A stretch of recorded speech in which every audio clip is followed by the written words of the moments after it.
Hi, thank you so much for listening today.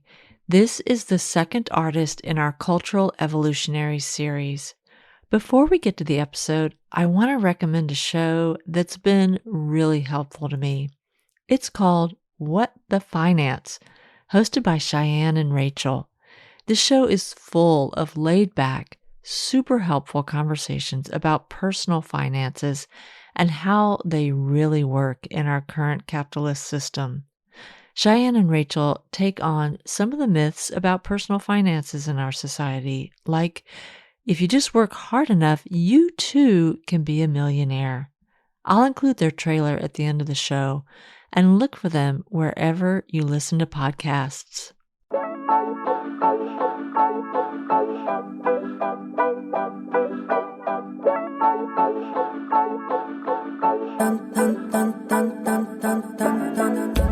Do you want to change the world? So do I. On this show, we meet artists whose work is doing just that. Welcome to Art Heals All Wounds. I'm your host, Pam Uzel.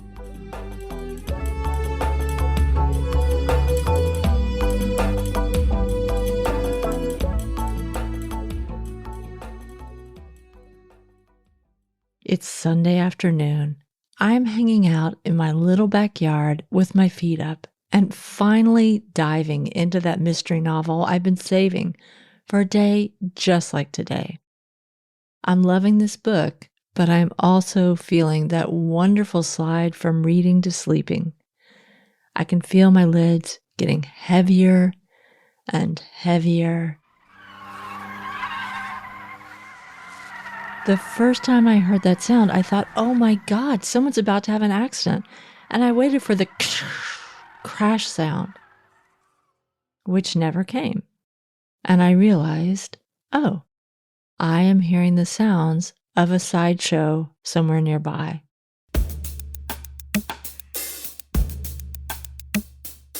Oakland has many claims to fame, one of them being the birthplace of sideshows, where people take over an intersection and perform, among other things, ear-splitting, tire-squealing donuts with their very fast and fancy cars in the intersection.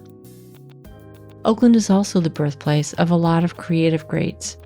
Amy Tan, Mahershala Ali, Jack London, Daveed Diggs, and Tommy Orange. Political giants like Barbara Lee, Ron Dellums, and Kamala Harris. There's amazing food here, amazing arts, and amazing music. And Oakland has a lot of gun violence, and a lot of disparity, and rising housing costs. Today, we're meeting Roy Miles, the second artist in my series called Cultural Evolutionaries. A native of Oakland, Roy was a sponge for the culture of his city, as well as for the films and television he saw as a child. Given the freedom to satisfy his enormous curiosity about these visual mediums and music and musical theater growing up, Roy is one of the most wildly creative individuals I've ever known. He calls himself the Ghetto Geppetto.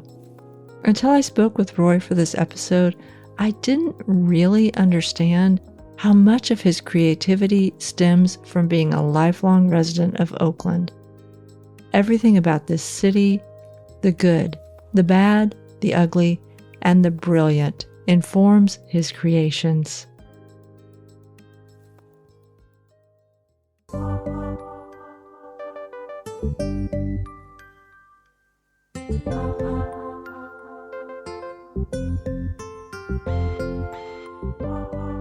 Thank you for joining me today on this second installment of the Cultural Evolutionary series on Art Heals All Wounds. Make sure to follow Art Heals All Wounds on your favorite listening app so that you can catch the amazing stories behind the artists on this show. How good are you at making and keeping commitments? If you were getting graded on your commitment ability, what would you score? My guest today, Roy Miles, would probably get an A++ on his commitment score. Roy met his wife Gretchen when they were just 13 years old. They didn't actually have their first date until they were 18, but they've been together ever since. 32 years strong. Roy is so incredibly committed to the family that he and Gretchen have made together. But what about commitment to a city? Roy grew up in the 70s and 80s in East Oakland.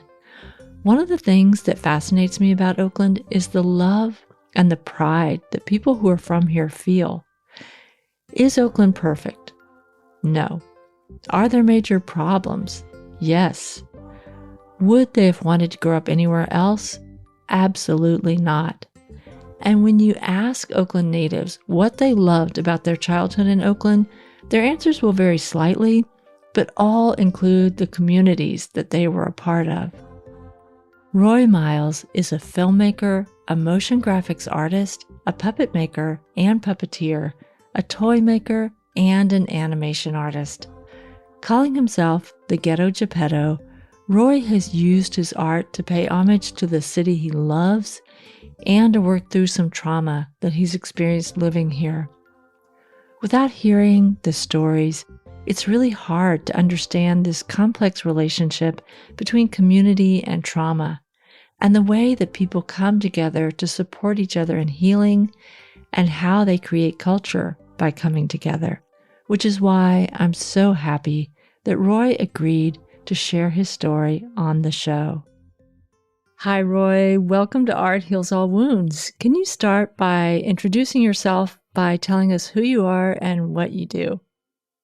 Hi, I'm Roy Miles, aka the Ghetto Geppetto. I am a filmmaker, storyteller, puppeteer, cartoon person. Which is a lot. And we're going to talk about A whole bunch. All of those things. But first, just full disclosure, Roy and I have known each other a really long time. We met back in the 90s. Is that true? Yeah, I'm going to say 93, 94. No, because my daughter 95? Was born 95. 95. Those first half of the 90s are all the same to me. But yeah, 95, I'd say, yeah. We met because you were a student in a class that I taught, Edit 1. Yes. And you stand out as being one of the most amazing students I've ever had in my class. Oh. Truly one of the most talented people. And one of the things that I was going to tell you on this podcast is that really in that class, you felt more like a peer to me than a student. Oh, wow. That's well, I can say that I always give you the credit of being the person that taught me how to edit. I had not done that before, and it was something I always wanted to do. I always wanted to be in film and always wanted to do this. And so you met me at a time where I was like so ready to do it, So I wasn't just out of high school. I had already sort of lived out there and was trying to head towards my dreams. So I think we collided at the right time. It was the first time I felt like I was in school, and it was a pleasure to be in the classroom, and that it was a pleasure to do the assignments. It wasn't a chore. It wasn't like, just the entire experience really up until some bad experiences, but like just doing the work was heaven for me. Like the first time I got to do that sort of work on a consistent basis. Right. Well, it's so interesting because there was the class and there were the assignments, and you always did really well on them, but you have so many other talents and abilities that you somehow managed to sneak into the assignments, which I am wondering, I think you're still using them. You have an amazing ability to do voices for characters. Yes. And there was an assignment where groups formed, shot a scene, edited their version, and then you switched with another group. And the other group was going to do a re-edit. And you guys not only re-edited, but you revoiced it with you doing all the voices of these characters. Do you remember that scene? Yeah, I do. I remember doing the voices. I remember the group being not taking it very seriously and us not having a lot of material, and then getting the other group's stuff and them not taking it as serious, and me saying, well, I can do the voices because this doesn't even sound very well. And I've always done voice. I do mimic a lot of people, and that does work its way into doing the puppets and that sort of stuff. Right, right. But before we get into the puppets, so even though we became friends and we have met up and swapped stories about what's going on, and I've asked you to look at work I was working on and things like that, there's so much to your story that I don't think I really knew about till I started reading a recent article about you and hearing you on some other podcasts. And I also think I wouldn't have appreciated it till I moved to East Oakland. But you are from East Oakland, is that correct? Yeah, born and raised.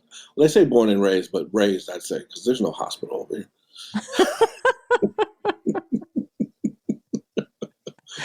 So raised in East Oakland. Do you still live in East Oakland? Yeah, I'm here right now, right here on Foothill, which is now called Too Short Way. Oh my God, that's It's hilarious. Yes.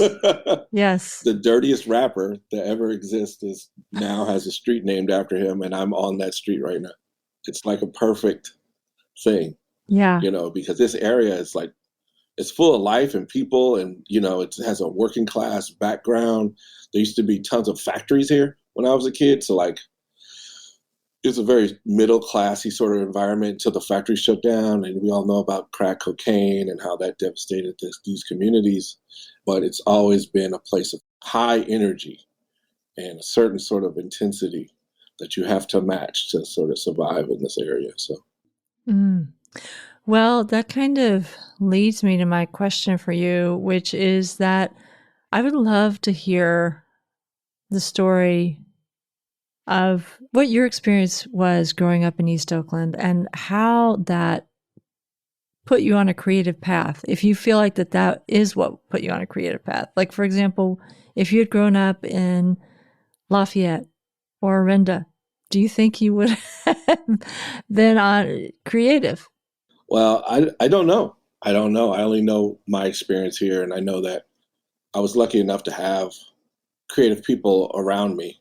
I had uncles. Even my father was a photographer. He wasn't a photographer, but it was a hobby.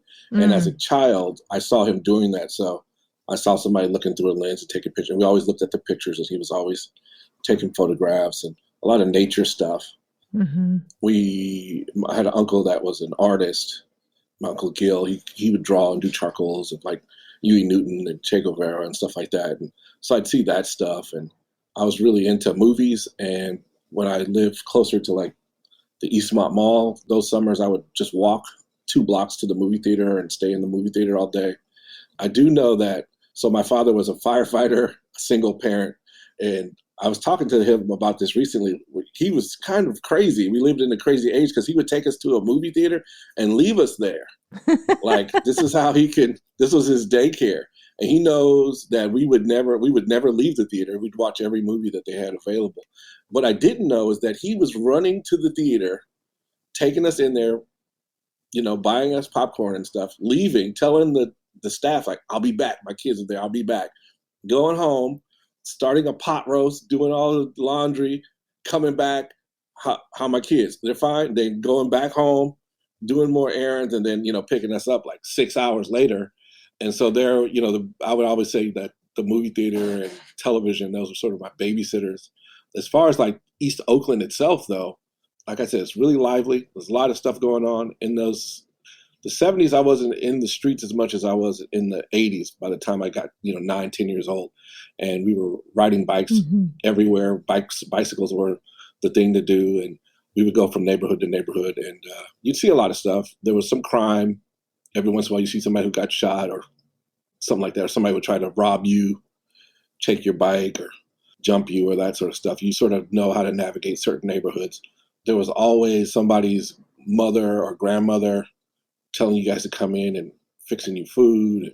And, there was also tons of sleepovers, and you would be at a ton of people's houses, so we'd be in a ton of like just different neighborhoods all the time, all throughout from the 90s to the 30s where I live now. So like, this is a big swath of land, and, I go from my grandmother's house through the 6-9 Village and to the Oakland Coliseum to watch a baseball game and sit in the bleachers for $1. I was in the streets a lot. We were in the streets a lot, way more than my kids now. Oh, I know. And even when they're out now, I'm like always sort of like pensive, but we were out there and no one Yeah. ever called us in. No, I know. And I was surprised to learn that you and I are much closer in age than I had ever thought. Yeah. And so I think we're of a similar generation. You said two things. This idea, well, first of all, being in the streets, it is true. The door opened after breakfast and you knew to be home by dark, at least. Right. Yeah. And nobody's coming looking for you. Yeah. And you might eat lunch at home. You might not. You might eat it somewhere else. You might ride your bike way over to that place that has the really amazing onion rings and that was your lunch or whatever. Right. But the other thing you said that's really interesting to me is that your dad did photography as a hobby. And I think for a lot of us, we had parents who were creative, but the idea that you would do that as like your job. You're right. They couldn't fathom that somebody would do that for money. Although they loved it as a hobby, they were spending money on the hobby. Right. They look at photographs every turn of the neck. You know, they watch television, they see movies, they see animation, they see people, they see drawings. And that's a disconnect that I think people just don't have. That's the difference between the art and the viewer, right? The artist and the viewer. Like, you connect it to everything if you're an artist. And if you're not, many times you don't connect it to anything. I don't like to think about what I make in a financial term, right? But we got to live and we got to eat and all that stuff. But in the truest world, you would just make stuff, right? No matter what the cost, or there wouldn't be a cost, right, in the truest world.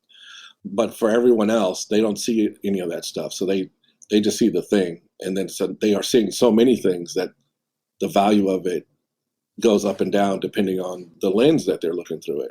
Right. So, which is kind of sad thing about being an artist is that the value is not by the artist, it's by the public, right? Like how it's perceived. Right. As a product, as opposed. Yeah, it's as a product, right? Right. So right. That's sad. That's sad. I'm sad now.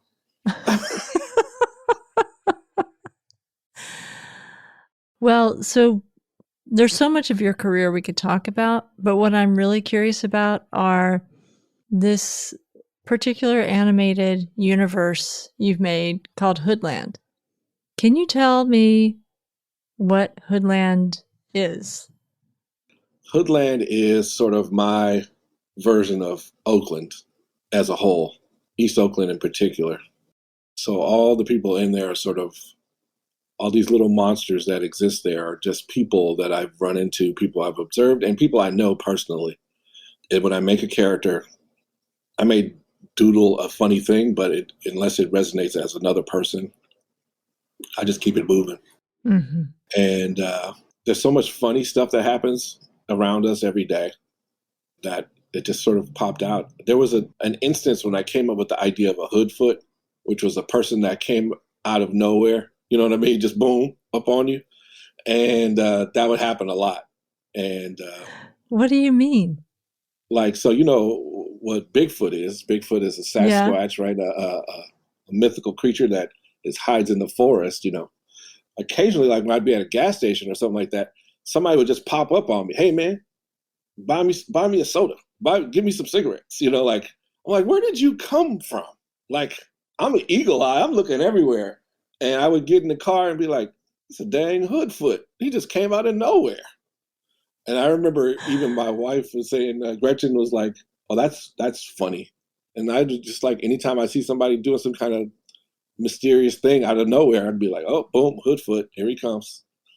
It'd be the rare sighting of somebody just doing something like, wow. Then I started to draw him in the, I'd say in the early 2000s, probably like 2003, I probably started drawing some form of this character, but not knowing what it was really. And I made another cartoon pilot that we pitched. And one of the stories was about Hoodfoot having this arcade. And he wasn't part of the show, but he was just a walk-on character where this guy, Hoodfoot, has this arcade.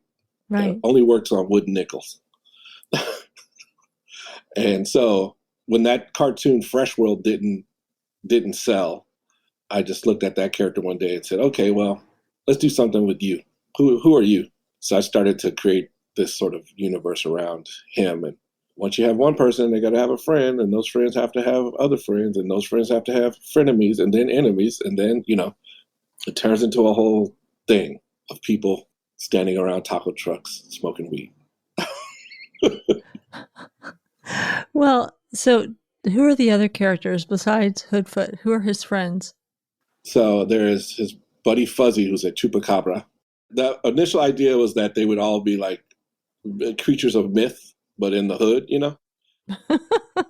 And so they all kind of end up just being some sort of cryptozoological creatures, So his girlfriend is Nessie, who's a Nessa, like short for Vanessa, but she's like a sea serpent, lives in the lake, like Lake Merritt type of lake. There's Mr. Weeples. Now there's a group of characters that are just zombies, sort of Walking Dead folks that, in my mind, they're kind of just like mental goofballs that don't really do much. And so Mr. Weeples is one of those guys who's actually the funniest character out of all those characters. And then we have back there, you can't see, but we have Slim Chillin, who's a Yeti, not a Sasquatch, and he'd be quick to point that out. It's totally different. And he is like the most successful rapper to come out of Hoodland. So he sort of has a rarefied thing. So he's actually a hood celebrity. As opposed to Hoodfoot, who would love to be a hood celebrity, but he's more notorious. Right. Like East Oakland.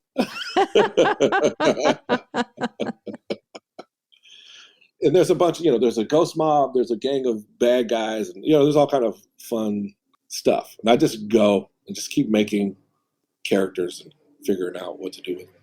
Right. This animation sort of reminds me, or the characters, not the animation, they remind me of if Sesame Street was created in East Oakland.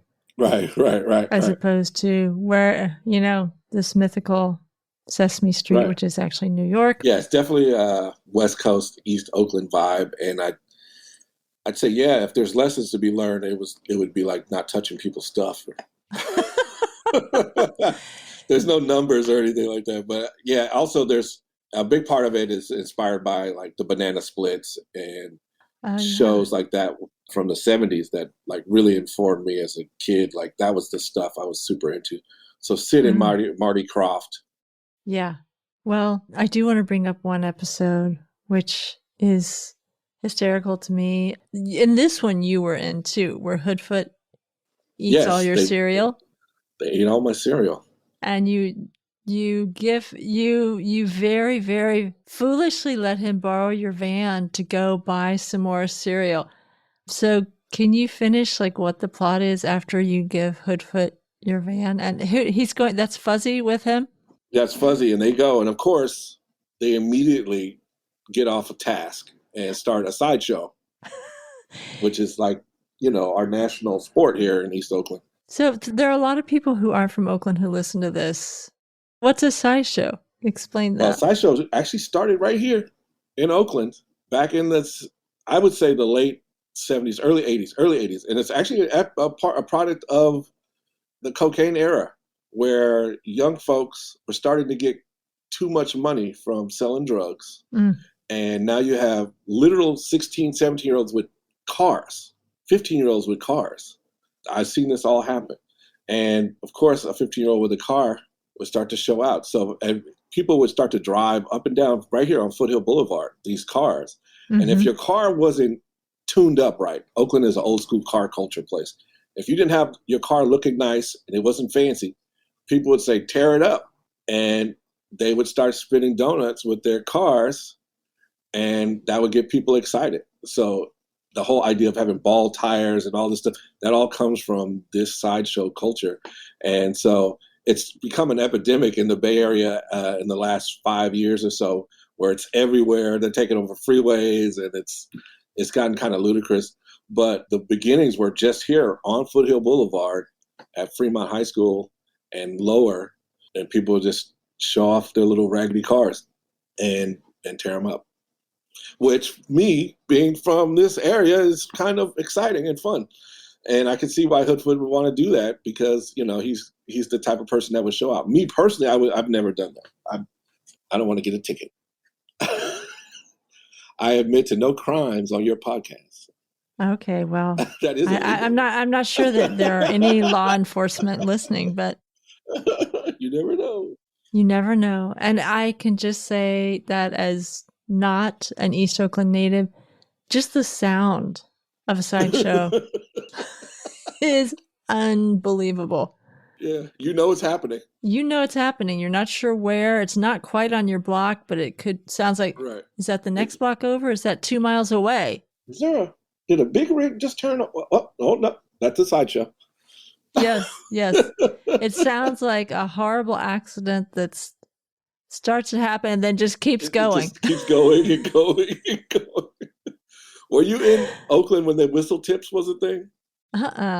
So there was a time in the early 2000s where some genius, let me just tell you, everybody in East Oakland is a genius. I don't care what anybody says. Some genius decided to change their exhaust so that when the exhaust came through, it whistled.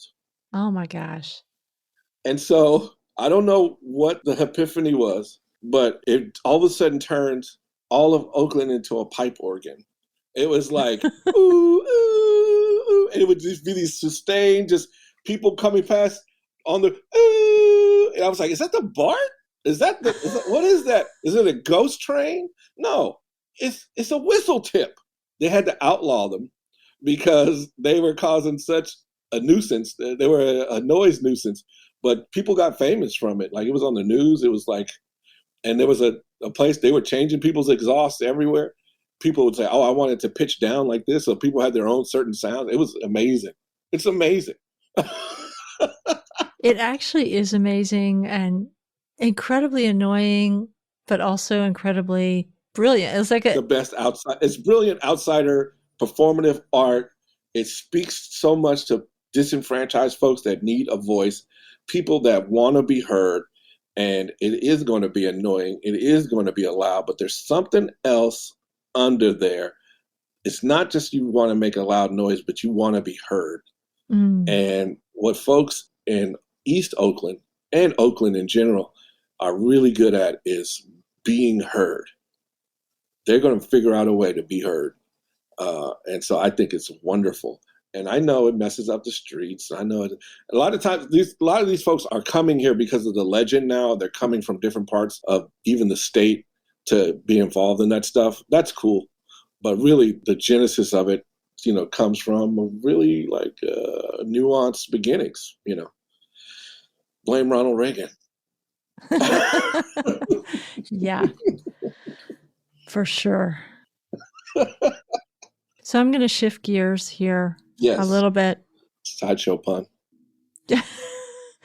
One thing that I didn't know either is that you actually did have, these sort of near scrapes and things of your youth. It's kind of the age where you can look back and laugh or sort of think like, wow, that was amazing. That is so silly. That's crazy. But you did have, as an adult, something happen because your kids were with you. Yes. Yeah. That was not so funny at all. It wasn't funny at all. It wasn't funny at all. So I was working at Youth Uprising here in East Oakland, which is a great resource for young folks in that area. And it's an all-encompassing services of mental health services, job services, education, performative arts. It's a skate park. It's like an all-in-one. And it's to give kids a home. But the home is in the middle of a place that it gets kind of wild over there. It's a disenfranchised neighborhood and area. And kids are subjected, as adults, the whole neighborhood is subjected to violence. And just because I worked there didn't mean that I was impervious to the violence that was going on there. So I saw a lot of stuff. A lot of kids went to a lot of funerals that year that I was working there, and did a lot of memorial videos. That was sort of my job, is to teach kids how to do videos, and ended up by proxy just making a lot of videos for funerals and stuff like that. Because the kids every once in a while a kid would be murdered and it would be somebody you knew. I knew that kid and we filmed that kid. So I'd go and talk to their parents and film or family. So it was a tough year already. And Gretchen had come to pick me up from work with the girls, and they were young. They were very young. And as I got to the door, I just started hearing gunshots. and I could see my car. I see one of our kids from the youth center, from Youth Uprising, running towards the door, and I opened the door, and she's like, they shot me, cuz, they shot me. And I held her for a second and like helped her. I see she got shot in her like backside, and I'm telling security, call 911, and I see that's my car where the shots are coming from, and I instinctively like ran out. I had to run out, and I remember the guard, Boo, he's passed away since. He's like, "What are you doing, Roy? Where are you going?" I said, "That's my family out there, man." So I didn't know what I was going to do, but I ran towards the car, and by then the person that was shooting had ran off. And as I look at my car, that couple of seconds as I get to the car, I'm like, I hope no one is. I hope the worst thing hasn't happened, And thankfully, no one was hurt. But my kids crouched down, my wife crouched down, hiding, and I'm looking at their faces, and I'm like, oh man, I don't know if I can come back here. I don't know if I can have my kids come back here. Mm-hmm. It was tough. Although we got home, I jumped in the car and we just went home immediately. And I actually came right back. I said, I got to go back and see what's going on, see if that girl's okay. Mm. So I went right back, and luckily, like I said, it's full service facility there. So a friend of mine who is a therapist, I'm going to say her name, Danya was there, and she actually came back with me home to talk to my kids, to give them some counseling immediately, which was amazing. Which some stuff came up because they had been a year earlier, there had been on their campus, a person with a gun sort of thing, and kids grow up with, having to protect themselves and hide, learn how to intruder alert sort of situations, whatever they call it. And so it's different than how I was raised, but yeah, it was a lot. It was a whole lot, and it actually sent me. It was a dark thing, and I ended up seeing a lot of dark stuff around it. But also, I had never had the experience of, like I said, I grew up in there was violence everywhere. I've seen a lot of stuff, and even as a filmmaker, documenting in the streets of Oakland, I've seen stuff. I've seen people murdered, like while I was shooting. But when you see when it's your family, when it's your children, I think it just entered my heart a different way, Mm-hmm. And like I said, my heart was already heavy from doing this stuff with these other kids, And my wife was always saying, like, this is a lot for you. This is like, you're not feeling like yourself, Mm-hmm. And I was like, well, it's heavy work. It's heavy working with these kids. It's heavy, helping them deal with their situations. But it's also heavy sort of pretending like it doesn't affect you so that you can go on and do the work more. Mm-hmm. And so, yeah, I learned a lot. It was a couple years of that. And it really, put me into therapy, and I stopped making stuff for a while. There was a good year and a half where I just didn't make anything unless I had to, Yeah, it was tough. Hoodfoot is the manifestation of me trying to make new stuff. Mm. I wanted to do something different. And so I started taking woodworking classes Mm-hmm. and learning how to do laser cutting and making all this stuff. So I started making these old school, like hip hop medallions, from the 80s. And I said, oh, I wonder if I could do like a multi-layered 3D version of this Hoodfoot character. And I started doing that and making more stuff. And I'm like, oh, I wonder if I could do, and then the spark came back of the creative spark. I just had to have a different sort of, to get out of that darkness, I just had to find something that was like, just showed me a little light that I can sort of head towards, that North Star sort of thing. So It's bad, but good things came from it, I think. That girl didn't die. Thank God. She's alive. I don't know about the kid who shot her. He was alive last time I saw him. Wow. Yeah. For a lot of people, that might be the point where they say, you know what, I'm leaving this place. I'm leaving East Oakland. Right. Right. And you didn't do that. Why? Because if everyone leaves when something like this happens, what's it going to be? It's going to be way worse. And this stuff doesn't just stay in one place, It moves everywhere. And I don't think you can really call yourself a resident of the neighborhood, a citizen of the city, and then turn your back on it. My main purpose in life is to do what I love so that it gets out to the world, so that more people like me think it's okay to do what I do, so they can be okay to do what they want to do. That's it. So I got to do it from here because this is where I'm from. That's just as simple as I can make it. Wow. Well, another native of East Oakland once said to me that East Oakland is the jewel of Oakland. Do you agree with that? Yeah, sure. I have to, right?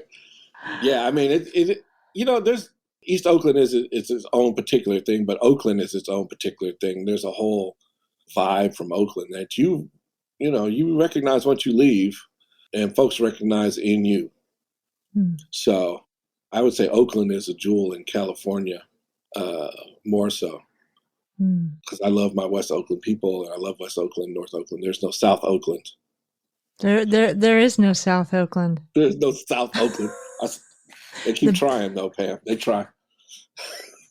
So yeah, it's a wonderful place that stays on the forefront of what's happening and beyond constantly. Like the Oakland Raiders were from here, but so were the Hells Angels, and so were the Black Panthers. Right. It's like, that's a crazy thing. Right. But it's all from here.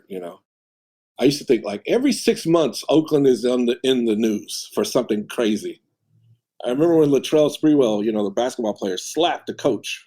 And then 6 months later, the teachers invented Ebonics. And it was always just something crazy coming out, like completely left field coming out of Oakland. Like, it's not what's coming out of other cities, but it's all born from just like, I think, the multiculturalism of Oakland, the closeness. Like, you're pretty close. You can't say you didn't grow up in nature because it's just all trees here. It's just like a really different type of hood. It's a different type of place. We got more parks than most cities, like. Oh, I know. It's a wonderful place. And like I said, yeah, Hell's Angels and all that stuff. But also we have Fairyland. Walt Disney, got inspired by, by Disney. Frank Oz worked at Fairyland. We had the first Black conductor, who was Calvin Simmons. It just goes on and on and on and on, Right. And it's wonderful. The Pointer Sisters are from here. Yeah. Come on, man. Sheila E. Yeah. Like, it's just, we have a rich Zendaya is from here. Like, it just keeps going and going and going. Right. Yeah, it is interesting. One of the things that I love to do is if I have to go somewhere, try my best not to take a freeway. And as you drive through Oakland, it's like, is this still Oakland? Is this still Oakland? Yeah, because sometimes I think I've been to places up in the hills where it's like, is this Oakland or is this some beautiful tropical island? Oh, yeah. There's some folks with some crazy places up there. Crazy places, crazy vegetation that's not going down where I live. Nope. But it's there. It's there. It is. It's an incredible. I love that you're saying it's the jewel of California. I'm gonna hold on to that. Boo to San Francisco. I boo San Francisco. Boo. I'm a little worried that my show is gonna be perceived as an anti-San Francisco show, which I don't like that. Oh, okay. Yay, San Francisco. But I do often, or I have more than once, celebrated the beauty of the entire East Bay. Right. As opposed to the West Bay, as I like to call San Francisco. West Bay. Oh, I like that, West Bay. You grow up in the shadow of one of the most famous cities in the world. You get kind of a different attitude towards how your city's seen. I don't even claim the East Bay, honestly. People say, I'm from the East Bay and all, I'm from Oakland. I've traveled with folks that were from Oakland that I've heard them say, oh, I'm from California. Yeah. I'm like, hey, man, tell me you're from Oakland. Right. Start there. I'm from the San Francisco area. Yeah, it's an interesting thing, and we could talk about it for another couple of hours, which I would enjoy. For sure. But before we do that, I'm curious, are you working on something as we speak? Yeah. I'm always working on something. Me and a buddy of mine, Dell, the Funky Homo Sapien, have been working on some Hoodland ideas, and he's someone I've known for a very long time. And we recently reconnected to work on this stuff. So we're right now working on our first sort of musical sort of sketch, Nice. like I'm trying to Busby Berkeley meets East Oakland sort of craziness. So we'll see how that goes. And we're making new puppets, and I'm trying to work with other folks, other rappers and comedians and stuff like that. Really trying to flesh it out. My goal is to get this turned into some sort of show on a streaming platform, but right now I'm just sort of working it out, seeing what's the coolest thing I could make without someone else's money. I could say it's really about control. The more you put into it, the more control you can have over it. And so once other people's money starts to get involved, you have more of a vote, and I like, because it's my work, I like to be integral to that work, and I don't just want to sell it to some service and then wash my hands. So if we do get it sold as a show, which is sort of the idea, then I'll be working on it even harder then. So that's it. People ask you what you're working on, but I don't want people to know what I'm working on because it's a secret. Right. Well, you want me to cut that last part out? No. You can say it. No, you can show up. That's as vague as I can be about the thing. But it's like always like, I think with storytelling, it's all storytelling, right? I don't want you to know too much. I like the sauce to say secret until you're tasting it. Right. And then you can figure it out then, I like David Lynch would say, well, his ideas about the movie are the movie he made. That's the idea right there. I don't have to talk to you about the movie. I made the movie. The ideas are there. That's it. I'm telling you what I think by making the movie. That scares me about David Lynch, but not about you. Yeah. Well, I love David Lynch.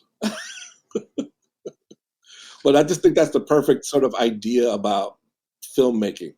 It's like, there's all these minds and all these people. We just made a movie. Why do I got to tell you about it? Right. Is it because I'm a bad filmmaker? Yeah. So, yeah. We'll see. There'll be a lot of fun surprises this year. All right. Oop. Well, that is exciting. Well, before we say goodbye, where can people find out more about your work? I would say follow me on Instagram, and that's Ghetto Geppetto. That's GHETTO GEPPETTO. And you can also go to YouTube /Hoodland, HOODLAND. That's pretty fancy, right? YouTube /Hoodland. That's fancy. That's it. Just follow me there, and we'll go from there. Sounds very good. Thank you so much, Roy. Thank you for having me. You're listening to Art Heals All Wounds.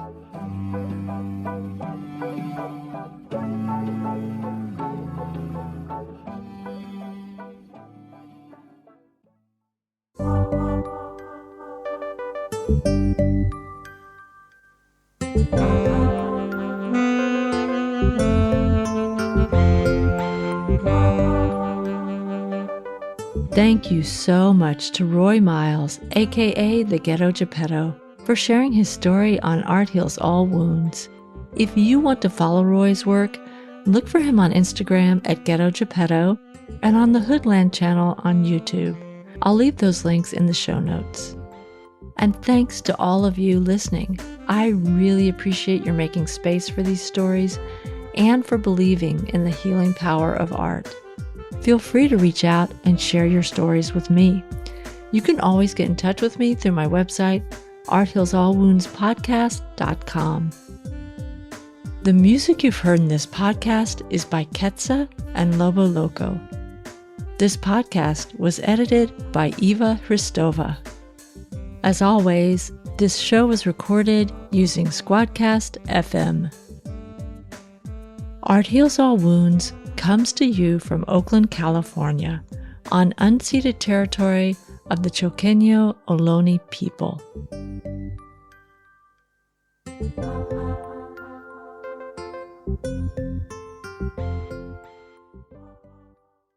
Do you feel like there's not enough personal in your personal finance world? Or maybe you know there's absolutely no way you can bootstrap yourself out of a bad system designed to see you fail. If either one of these applies to you, then you need to listen to What the Finance. What the Finance is independently produced by me, Cheyenne. And me, Rachel. You can subscribe to What the Finance anywhere feisty podcasts are found.